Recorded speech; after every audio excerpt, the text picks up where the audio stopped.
Welcome everyone to our webinar. This webinar and presentation we're going to be looking at Norfolk Island in the year 1807 and the land holding records. We're going to be specifically looking at Andrew Goodwin, who was the first fleet convict, and William Hambly, who was also arrived in New South Wales aboard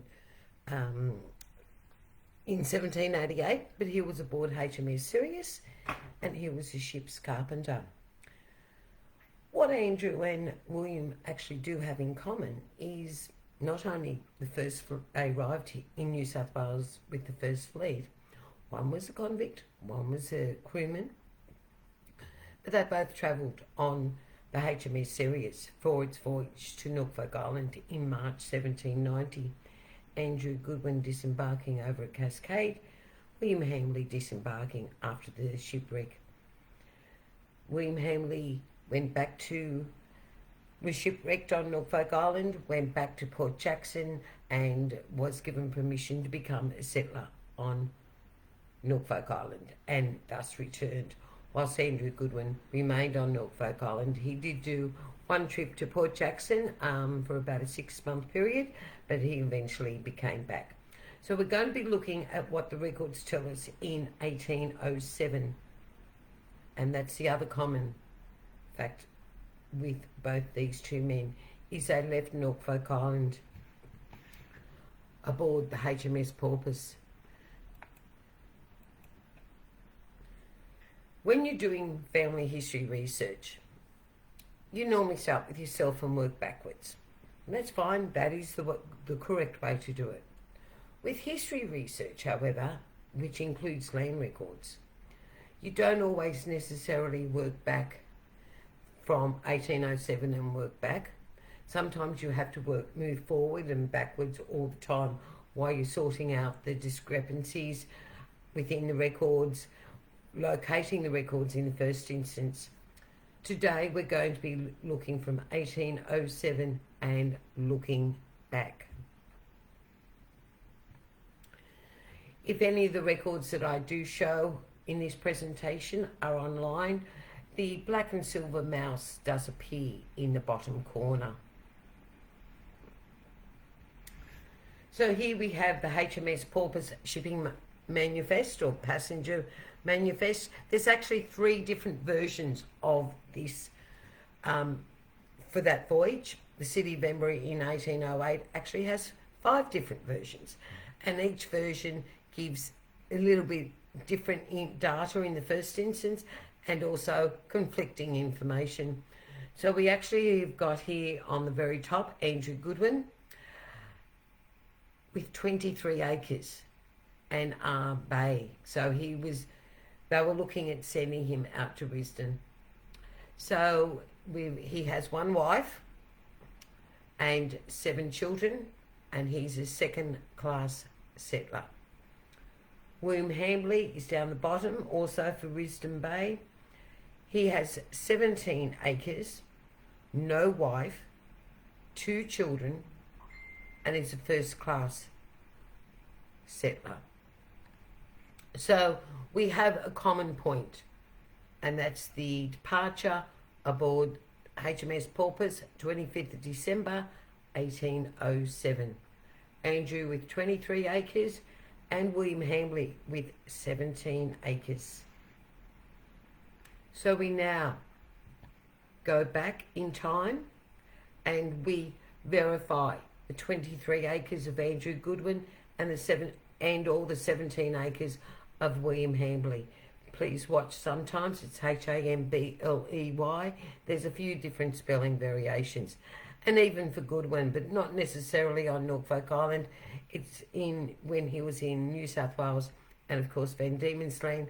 There's Goodwin, Gooding, ING, Good, IN. There's a whole lot of different name variations. So whenever you're doing your research, always check for name variations. So the previous record is actually in September 1807.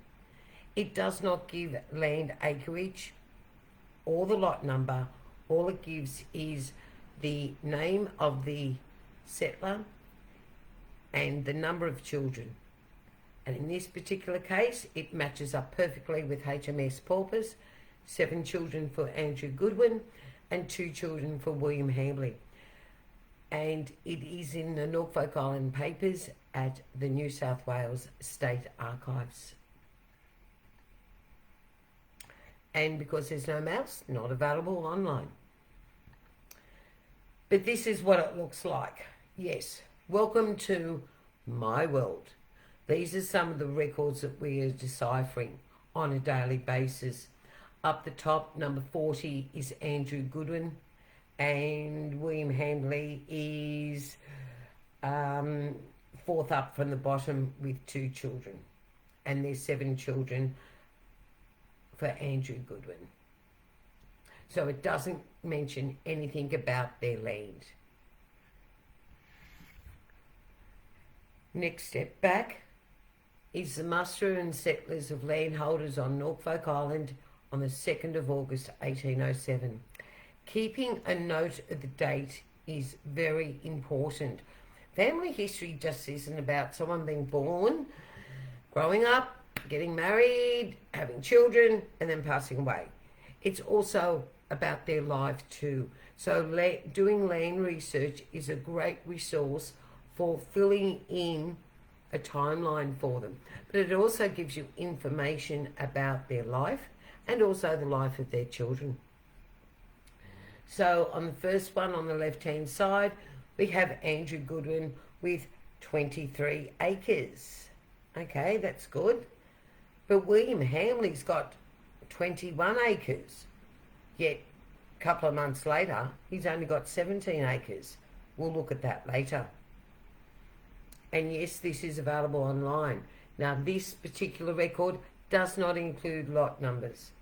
The last record for land holding on Norfolk Island that features lot number is October 1796. So once all these 60-acre lots and 12-acre lots were sold off in chunks and subdivided, etc., there's no record of which lot number it was, and also which part of that lot. Was it the left-hand side, the west side, the north side? So we continue going back in time.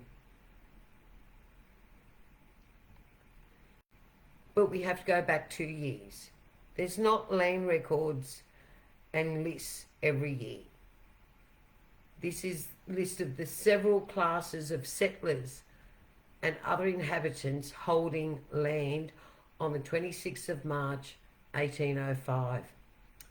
Down the bottom we have Andrew Goodwin, 1 wife and 9 children. Hold on. In August 1807, it was recorded with 7 children. Both records are correct. Sometime between March 1805 and August 1807, their son John disappeared.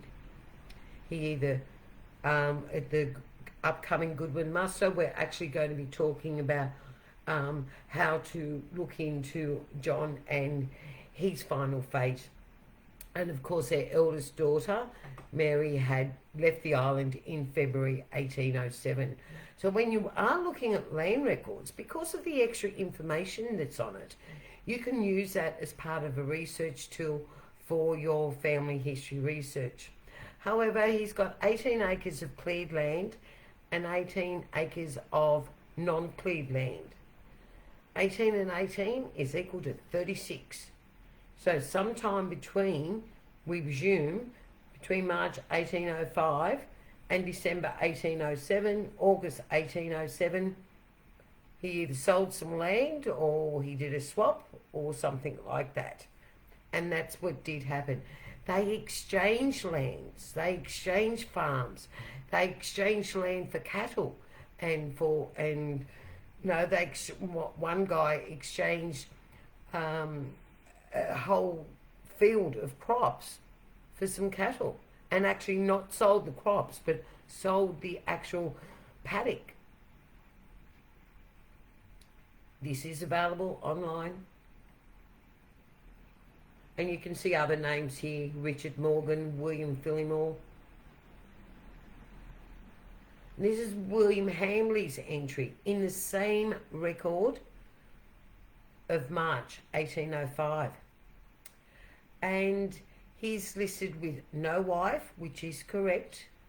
He's listed as a settler from Seaman, which is correct, with 21 acres, which is re-verified in August 1807 because he's listed with 21 acres, but only when he departed that he's credited with 17 acres.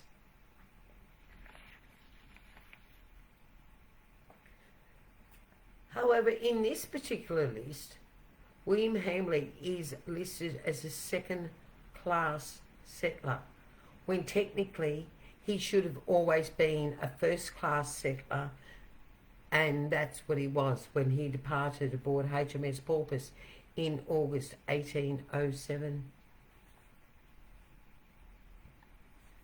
So we continue going back in time and picking up the next record and the next record and the next record, going right back.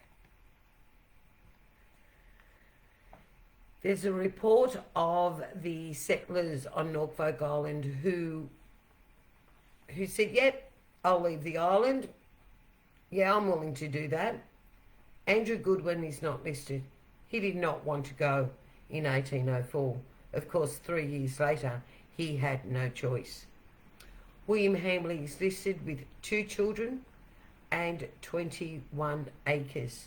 So that re-verifies August 1807 and March 1805. So you can see we're re-verifying every piece of information year by year. This is in the Historical Records of Australia, Series 1, Volume 4, and the page number.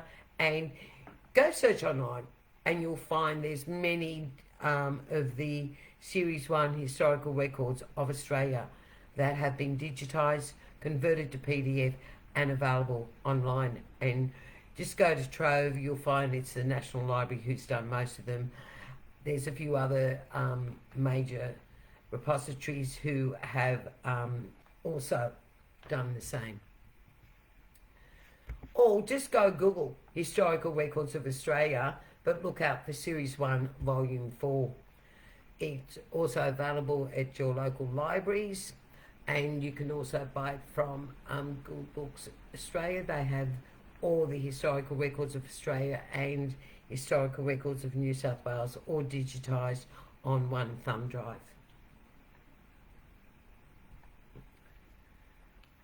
So going back in time, I reviewed all the land records relating to both Andrew Goodwin and William Hambly to justify their 1805, 36 acres, August 1807, 23 acres for Andrew Goodwin, and for William Hambly, he's 21 acres, even though in December 1807, it did say 17 acres, and he had been changed from a second-class settler to a first-class settler. Andrew Goodwin originally had 12 acres out at Creswell Bay. Then, with the realignment of the boundaries and the big fuffle over-promising land, not having enough land, settlers had built huts and made gardens on their neighbours' land. They redid the boundaries, resurveyed the whole island 5 times. And Andrew Goodwin got shafted in that changeover period, which was all completed between April and May 1793. Later on, he owned Lot 98, then left the island, came back, obtained Lot 64, and eventually finished off with Lot 107. William Hambly, in his time on Norfolk Island, he had Lot 13, and his original lot being Lot 45. So I went to the land records. These are typescript transcripts from the 1950s and 60s, and then the land deeds, the actual land deeds were unfortunately destroyed. So we have here Andrew Goodwin for lot 107. Nowhere on this record does it say lot 107. It's because we know who the original owner was and from who owned it in 1796. You look up the land deed by their name, not location, but the location is also perfect for 107. Okay, lot 107 in August 1796 was owned by James Trifford, 23 acres. Well, that's a good sign because that's what Andrew had in August 1807 and also December 1807. And the sales of the land, in October 1796, it was still with James Trifford, but it was then 31.5 acres. And he had purchased the land for someone who had recently left the island, but there's no original land deed for who that was. He then sold it to Robert Anderson for £70 in 1802. And he sold it to Andrew Goodwin in August 1802. But unfortunately, they never recorded the price. So we don't know whether Robert Anderson made any money on the sale, but he only held the land for a short period. And in between all this, George Jennison also held a certificate of entitlement dated December 1801 for 2 acres of this 23-acre property of August 1796 that in October 1796 was recorded as 31.5 acres. You have to be mathematicians to work that one out. However, in summary, Andrew Goodwin owned the entire lot of lot 107, and it's where St Barnabas Church is now located on Norfolk Island. And it's that 23 acres that he left behind on Norfolk Island when he left aboard the HMS Porpoise in December 1807. Now here we have William Hambly.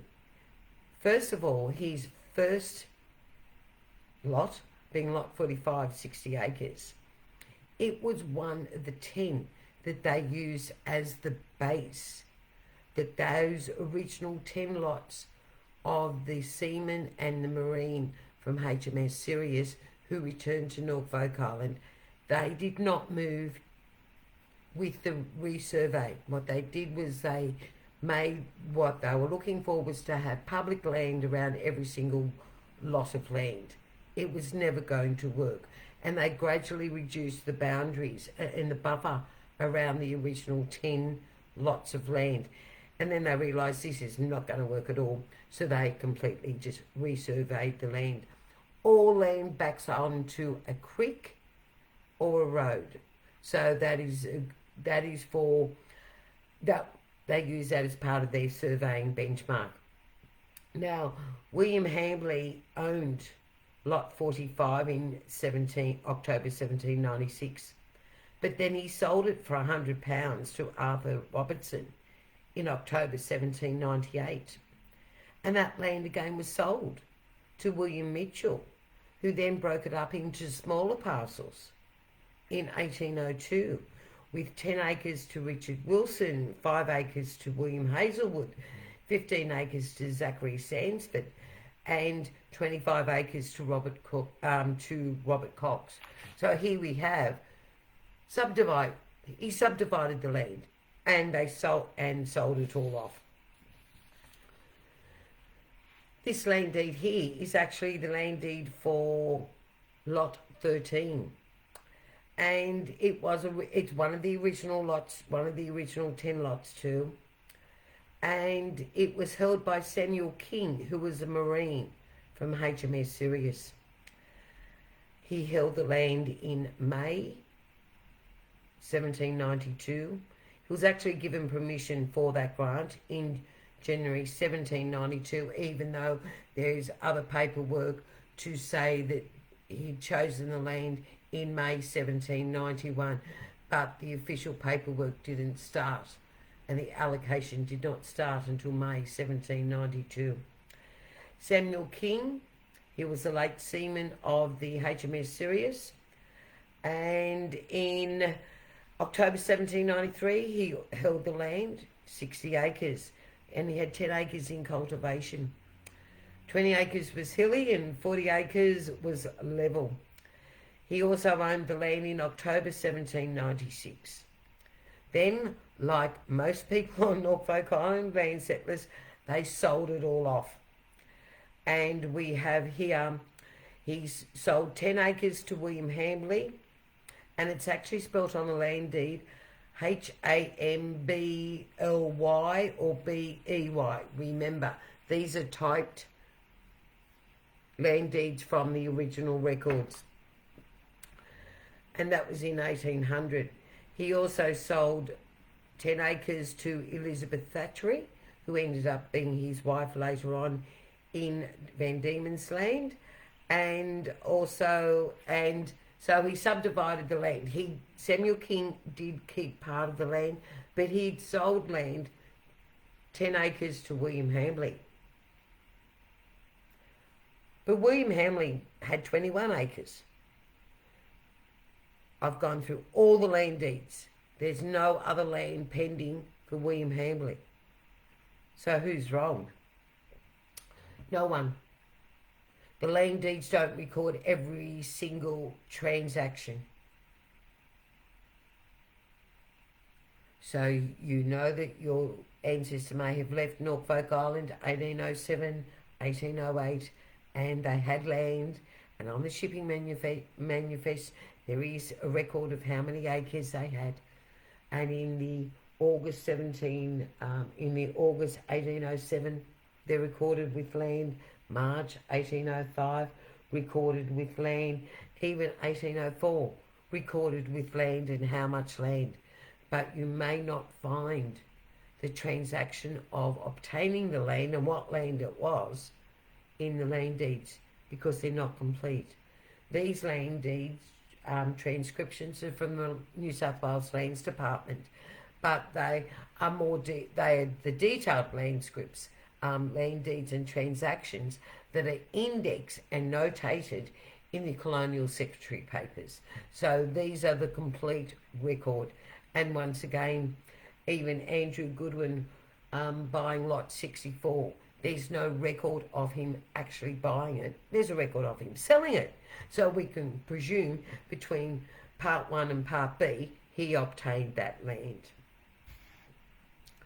So when you're doing land research, you have to take 1 year at a time and then match it up with an appropriate land deed.